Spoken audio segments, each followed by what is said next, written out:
ಮತ್ತೆ ನಮ್ಮ ನಾಡು ವಾರ್ತೆಗಳಿಗೆ ಸ್ವಾಗತ.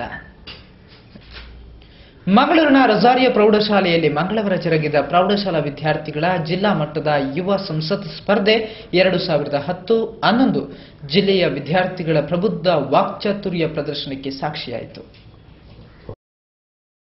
ದಕ್ಷಿಣ ಕನ್ನಡ ಜಿಲ್ಲಾ ಮಟ್ಟದ ಯುವ ಸಂಸತ್ ಸ್ಪರ್ಧೆ 2010-11 ರಾಜ್ಯ ಸರ್ಕಾರದ ಸಂಸದೀಯ ವ್ಯವಹಾರಗಳು ಮತ್ತು ಶಾಸನ ರಚನೆ ಇಲಾಖೆಯ ಜಂಟಿ ಕಾರ್ಯದರ್ಶಿ ರಿಚರ್ಡ್ ಲೋಬೋ ಉದ್ಘಾಟಿಸಿದರು. ರಾಜ್ಯ ಸಂಸದೀಯ ವ್ಯವಹಾರಗಳು ಮತ್ತು ಶಾಸನ ರಚನೆ ಇಲಾಖೆ, ಸಾರ್ವಜನಿಕ ಶಿಕ್ಷಣ ಇಲಾಖೆ ಮತ್ತು ರೊಜಾರಿಯೋ ಪ್ರೌಢಶಾಲೆ ಇವುಗಳ ಸಹಯೋಗದಲ್ಲಿ ಮಂಗಳೂರಿನಲ್ಲಿ ಮಂಗಳವಾರ ಜರುಗಿದ ದಕ್ಷಿಣ ಕನ್ನಡ ಜಿಲ್ಲಾ ಮಟ್ಟದ ಯುವ ಸಂಸತ್ ಸ್ಪರ್ಧೆ 2010-11 ಇದಾಗಿತ್ತು.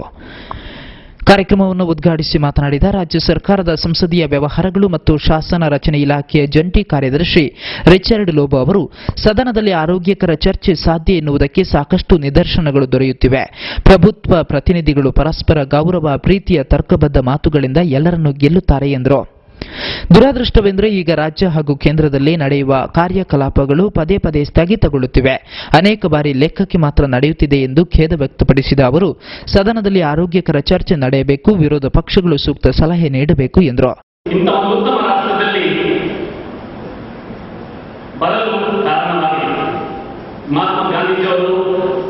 ನಮ್ಮ ರಾಷ್ಟ್ರಪಿತರು ಹೇಳಿದ ಮಾತು ನಿಗುಂಟು, be the change you would like to see in others. ಜನರಲ್ಲಿ, ಇತರರಲ್ಲಿ, ಪರಿಸ್ಥಿತಿಯಲ್ಲಿ, ಸನ್ನಿವೇಶದಲ್ಲಿ, ಪರಿಸರದಲ್ಲಿ ಏನಾದರೂ ಬದಲಾವಣೆಗಳನ್ನು ಕಾಣಲು ಇಚ್ಛಿಸಿದೆಯೋ ಆ ಬದಲಾವಣೆ ನಿನ್ನಿಂದ ಆರಂಭವಾಗುತ್ತದೆ. Be the change would like to see in others. ಇನ್ನೊಂದು ಮಾತು ಅವರು ಹೇಳಿದುಂಟು, a man is the product of his thoughts. What he thinks he becomes. Rosario ಶಿಕ್ಷಣ ಸಂಸ್ಥೆಗಳ ಸಂಚಾಲಕ ವಂದನೀಯ ಸ್ಟ್ಯಾನಿ ಗೋವಿಯಸ್ ಅವರು ಅಧ್ಯಕ್ಷತೆ ವಹಿಸಿದರು.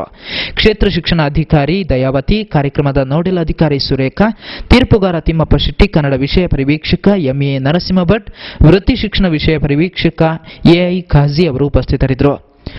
ದಕ್ಷಿಣ ಕನ್ನಡ ಜಿಲ್ಲಾ ಸಾರ್ವಜನಿಕ ಶಿಕ್ಷಣ ಇಲಾಖೆ ಉಪನಿರ್ದೇಶಕ ಸಿ ಚಾಮೇಗೌಡ ಸ್ವಾಗತಿಸಿದರು. ರೊಜಾರಿಯೋ ಮುಖ್ಯೋಪಾಧ್ಯಾಯ ಅಲೋಷಿಯಸ್ ಡಿಸೋಜ ವಂದಿಸಿ, ಶಾಲಾ ಶಿಕ್ಷಕಿ ಎಲಿಜಬೆತ್ ಫೆರ್ನಾಂಡಿಸ್ ಕಾರ್ಯಕ್ರಮ ನಿರ್ವಹಿಸಿದರು.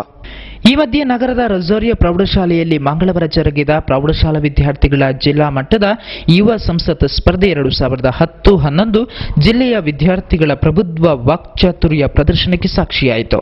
ಸದನದಲ್ಲಿ ಈಗ ಕಲಾಪಗಳು ಹೇಗೆ ನಡೆಯುತ್ತಿವೆ ಎನ್ನುವುದನ್ನು ವಿದ್ಯಾರ್ಥಿಗಳು ಸ್ಪರ್ಧೆಯಲ್ಲಿ ಪ್ರದರ್ಶಿಸಬೇಕಾಗಿಲ್ಲ, ಬದಲಾಗಿ ಹೇಗೆ ನಡೆಯಬೇಕಿತ್ತು ಎನ್ನುವುದನ್ನು ಸ್ಪರ್ಧಿಗಳಿಂದ ನಿರೀಕ್ಷಿಸುವುದಾಗಿ ಸಂಘಟಕರು ಆರಂಭದಲ್ಲಿ ಪ್ರಕಟಿಸಿದರು. ಸದನದ ಕಲಾಪಗಳು ಹಾಲಿ ವಿಧಾನಸಭೆಯ ಅನೇಕ ಸಂದರ್ಭಗಳನ್ನು ನೆನಪಿಸುತ್ತಿದ್ವು. ಲೋಕಾಯುಕ್ತರಿಗೆ ಹೆಚ್ಚಿನ ಅಧಿಕಾರ, ಅಕ್ರಮ ಗಣಿಗಾರಿಕೆ, ವಿದ್ಯುತ್ ಲೋಡ್ ಶೆಡ್ಡಿಂಗ್, ರೈತರ ಆತ್ಮಹತ್ಯೆ, ನಕ್ಸಲ್ ಕಾರ್ಯಾಚರಣೆ, ಕ್ಯಾಪಿಟೇಷನ್ ಶುಲ್ಕ ರದ್ದತಿ ಮುಂತಾದ ವಿಷಯಗಳ ಕುರಿತು ಚರ್ಚೆ ನಡೆಯಿತು. ಆಡಳಿತ ಪಕ್ಷ ಮತ್ತು ಪ್ರತಿಪಕ್ಷಗಳ ವಾಕ್ಸಮರ, ವ್ಯಂಗ್ಯ, ಹಾಸ್ಯ, ಅಣಕಗಳು ಇದ್ರೂ ನಿರ್ದಿಷ್ಟ ಚೌಕಟ್ಟಿನಲ್ಲಿಯೇ ಅಧಿವೇಶನ ನಡೆಯಿತು. ಮುಂದಿನ ಜಿಲ್ಲಾ ಪಂಚಾಯತ್, ತಾಲೂಕು ಪಂಚಾಯತ್ ಚುನಾವಣೆಯನ್ನು ದೃಷ್ಟಿಯಲ್ಲಿಟ್ಟುಕೊಂಡು ಆಡಳಿತ ಪಕ್ಷ ಭಾಗ್ಯಲಕ್ಷ್ಮಿ ಯೋಜನೆ ಹೆಸರಿನಲ್ಲಿ ರಾಜಕೀಯ ಮಾಡುತ್ತಿದೆ. ಬಡವರಿಗೆ ಸೀರೆ ಹಂಚುವ ವಿಷಯದಲ್ಲಿ ಭಾರಿ ಅವ್ಯವಹಾರ ನಡೆಸಿದೆ. 170 ರೂಪಾಯಿಗೆ ಖರೀದಿಸಿದ ಸೀರೆಗೆ 230 ರೂಪಾಯಿ ಖರ್ಚು ಎಂದು ತೋರಿಸಲಾಗಿದೆ. ಮುಖ್ಯಮಂತ್ರಿಯವರು ಅನೇಕ ಭ್ರಷ್ಟಾಚಾರ ಪ್ರಕರಣಗಳಲ್ಲಿ ಪಾಲುದಾರರಾಗಿದ್ದಾರೆ. ನೈತಿಕತೆ ಇದ್ದರೆ ಮುಖ್ಯಮಂತ್ರಿ ರಾಜೀನಾಮೆ ನೀಡಬೇಕು ಎಂದು ಪ್ರತಿಪಕ್ಷದವರು ಒತ್ತಾಯಿಸಿದರು. ಇಲ್ಲಿವರೆಗೆ ರಾಜಕಾರಣದಲ್ಲಿ ಮೌಲ್ಯಾಧಾರಿತ ರಾಜಕಾರಣ ನಡೆಸಿದ್ದೇನೆ. ಪ್ರತಿಪಕ್ಷದವರು ಆಡಳಿತ ಪಕ್ಷದ ಮೇಲೆ ಸುಳ್ಳು ಆರೋಪ ಹೊರಿಸಿರುವುದನ್ನು ಬಿಟ್ಟು ಆತ್ಮಾವಲೋಕನ ಮಾಡಿಕೊಳ್ಳಲಿ. ಪ್ರತಿಪಕ್ಷದವರ ಆರೋಪದಿಂದ ಮನಸ್ಸಿಗೆ ತೀವ್ರ ನೋವಾಗಿದೆ. ತನ್ನ ಮೇಲೆ ಹೊರಿಸುವ ಆರೋಪ ಸಾಬೀತಾದರೆ ರಾಜಕೀಯ ಸನ್ಯಾಸ ಸ್ವೀಕರಿಸುವೆ ಎಂದರು ಮುಖ್ಯಮಂತ್ರಿ.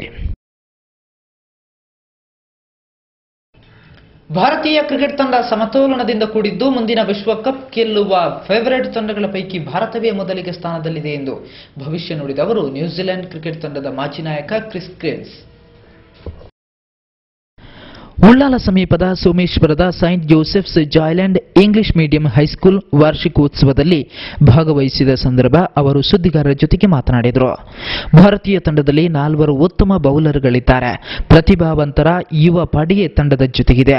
ಸಚಿನ್ ತೆಂಡೂಲ್ಕರ್ ರಂತ ಅನುಭವಿ ಆಟಗಾರರು ಇದ್ದಾರೆ ಎಂದು ಅವರು ಮೆಚ್ಚುಗೆ ವ್ಯಕ್ತಪಡಿಸಿದರು. ನ್ಯೂಜಿಲೆಂಡ್ ತಂಡಕ್ಕೆ ಪ್ರಸಕ್ತ ಪರಿಸ್ಥಿತಿಯಲ್ಲಿ ಸ್ವಲ್ಪ ಮಟ್ಟಿನ ಹಿನ್ನಡೆಯಾಗಿರುವುದು ನಿಜ. ಹೊಸಬರ ನಡುವಿನ ಹೊಂದಾಣಿಕೆಯ ಕೊರತೆ, ಉಪಖಂಡದ ಭಿನ್ನ ವಾತಾವರಣ ಈ ಪರಿಸ್ಥಿತಿಗೆ ಕಾರಣ ಇರಬಹುದು ಎಂದರು. ತನ್ನ ಹೆಸರಿನಲ್ಲಿ ಸ್ಥಾಪನೆಯಾಗಿರುವ ಪ್ರತಿಷ್ಠಾನದ ಮೂಲಕ ಕಿವುಡ ಮಕ್ಕಳಿಗೆ ನೆರವಾಗುವ ಉದ್ದೇಶದಿಂದ ಭಾರತಕ್ಕೆ ಆಗಮಿಸಿರುವುದಾಗಿ ಅವರು ತಿಳಿಸಿದರು. Yeah, look, I mean, New Zealand hasn't settled on a combination, so they have not quite identified where the best players are in the lineup. And look, New Zealand has very good players, but they've just got to get that confidence back, and hopefully they can. You have played against India in the past. Now Indian team seems to have improved. So what is the difference you feel is the present Indian team and the Indian team that you played in the past? Just experience. I think the players that India have had for some time have been massive players, and now with the young guys coming through, Kohli especially is a very good talent. So when Laxman retires, when Rahul goes, when Sachin finishes, there will be a big gap. But at the moment the Indian players are very confident, and I think that in the World Cup next year, India are definite favourites and should win the tournament. You've been an all-rounder before. Do you think India lacks an all-rounder in this team? Not really. No, it's just a dynamic. I know Irfan was sort of touted for a while, but it's if you've got 4 good bowlers, and obviously with Dhoni the runs he scores at 7, then it's you don't need that all-rounder. But it would be good to see an all-rounder. ಕಾರ್ಯಕ್ರಮದಲ್ಲಿ ಶಾಲೆಯ ಸಂಚಾಲಕರಾದ Francis Pinto, ಮುಖ್ಯೋಪಾಧ್ಯಾಯಿನಿ Veena Bhat ಮುಂತಾದವರು ಉಪಸ್ಥಿತರಿದ್ದರು.